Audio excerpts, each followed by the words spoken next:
मज़ीद वीडियोज़ के लिए हमारे यूट्यूब चैनल को सब्सक्राइब करें। अस्सलाम वालेकुम वरहमतुल्लाह। आज इस वीडियो में हम Newton's second law and Newton's third law ये कंप्लीट दोनों लॉज पढ़ेंगे। न्यूटन सेकंड लॉ हम किसके लिए यूज़ करते हैं? नेट फोर्स फाइंड करने के लिए। न्यूटन्स फर्स्ट लॉ जो है, जो इसे प्रीवियस लेक्चर में पढ़ा, वो बताता है कि प्रेजेंस ऑफ फोर्स के बारे में, कि फोर्स की मौजूदगी, फोर्स लग रही है नहीं लग रही। और न्यूटन से सेकंड लॉ नेट फोर्स की मेजरमेंट करके देता है, हम इसे मेजरमेंट करते हैं। ये न्यूटन का सेकंड लॉ है। इसकी डिफाइन ये वाली इसकी स्टेटमेंट है इतनी इतनी। अब इसकी डिफाइन को समझने से पहले, अब इस डिफाइन को अंडरस्टैंड करने के लिए ये एक मैंने ऑब्जेक्ट लिया जिसका मैस m है।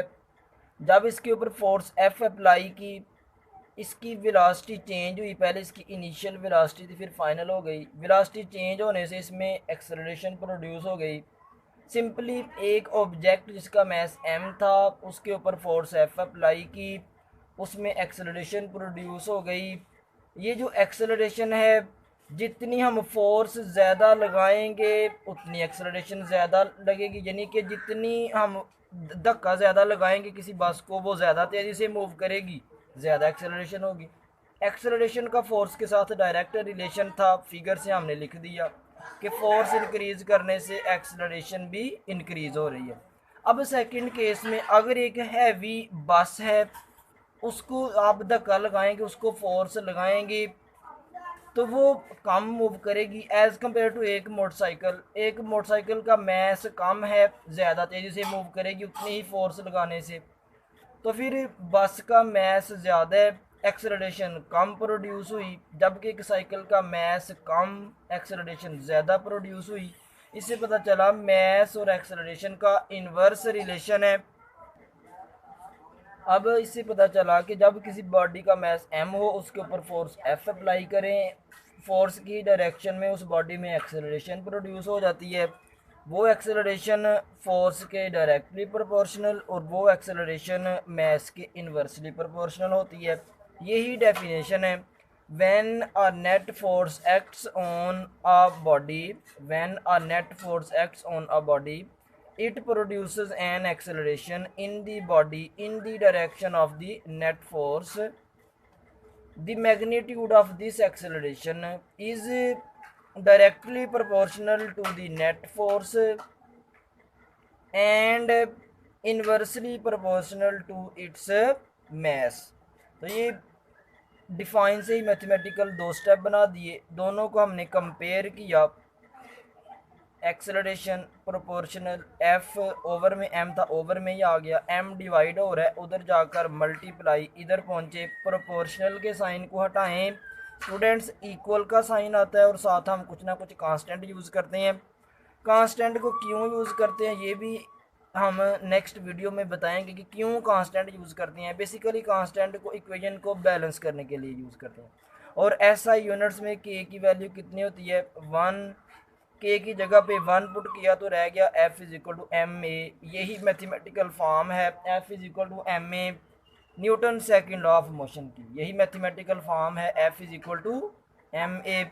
इसी से फोर्स के यूनिट आए थे कि फोर्स के यूनिट न्यूटन होते हैं। इधर से ही एमसीक्यूज आता है कि 1 न्यूटन किसके इक्वल होता है? फोर्स के यूनिट न्यूटन, मैस के यूनिट किलोग्राम, एक्सेलरेशन के यूनिट मीटर पर सेकंड स्क्वायर। ये भी एमसीक्यूज है कि 1 न्यूटन किसके इक्वल होता है? 1 किलोग्राम मीटर पर सेकंड स्क्वायर के। अब Newton third law of motion ये पढ़ेंगे। इसकी स्टूडेंट्स इन डेली लाइफ में बहुत ज़्यादा ये यूज़ हो रहा है। Newton third law of motion क्या है? डिफाइन इसकी, to every action there is always an equal but opposite reaction. कि हर एक्शन का एक क्या होता है? रिएक्शन। जो एक्शन के होता इक्वल है, लेकिन उसकी डायरेक्शन अपोजिट होती है। ये तो डिफाइन बाद में इसको एक्सप्लेन करते हैं, डेफिनेशन को अंडरस्टैंड करते हैं। पहले एमसीक्यूज के बोथ जो एक्शन और रिएक्शन दोनों आपस में उनकी मैग्नीट्यूड्स क्या होती हैं, इक्वल। एक्शन और रिएक्शन की मैग्नीट्यूड्स क्या होती हैं, इक्वल। और इनकी डायरेक्शन क्या होती है, एक्शन और रिएक्शन की opposite. For example, a book lying on a table, table पर बुक पड़ी हुई हो, टेबल के ऊपर बुक है, बुक टेबल पे एक्शन कर रही है, बुक का वेट टेबल पे एक्शन कर रहा है, टेबल बुक के ऊपर रिएक्शन कर रहा है। टेबल बुक के ऊपर, टेबल का वेट बुक का वेट टेबल के ऊपर एक्शन, और टेबल उसके ऊपर रिएक्शन, रिएक्शनल फोर्स होगी टेबल की, तो ये आपस में इक्वल होंगे। अगर ये 5 न्यूटन होगा वेट बुक का, रिएक्शनल फोर्स भी 5 न्यूटन होगी टेबल की, लेकिन दोनों की डायरेक्शन अपोजिट होगी। अब हम our walking on the ground, हम ग्राउंड के ऊपर चलते हैं, इधर को एक्शन और ग्राउंड पे क्या कर रहे होते हैं हम, ग्राउंड हम पे क्या कर रही होती है, रिएक्शन। तो इधर भी ये दोनों एक्शन और रिएक्शन आपस में इक्वल होते हैं, लेकिन direction opposite. Flight of rocket या एरोप्लेन इन स्पेस, एरोप्लेन ऊपर को जा रहा होता है, और रिएक्शन ऑफ गैसेस, गैसेस पीछे को निकल रही होती हैं। ये भी एमसीक्यूज ही याद रखना है स्टूडेंट्स, बहुत बड़ा, कि एरोप्लेन ना कोई फ्रिक्शन होती है ना ही टायर्स होते हैं, फिर कैसे एरोप्लेन स्पेस में मूव करता है, due to reaction of gases, gases full speed से पीछे को मूव करती हैं, इसलिए रॉकेट जो है स्पेस में आगे को मूव करता है। तो इधर भी एक्शन और रिएक्शन का कॉन्सेप्ट यूज हुआ है। डेली लाइफ में कोई एग्जांपल ऐसी नहीं है जिधर एक्शन और रिएक्शन, यानी जिधर न्यूटन थर्ड लॉ यूज़ ना हो रहा हो। जैसे मैं बहुत सारी एग्जांपल्स लूँ गन और बुलेट की, बुलेट आगे को जाती है, गन पीछे को रिकॉइल करती है, झटका खाती है।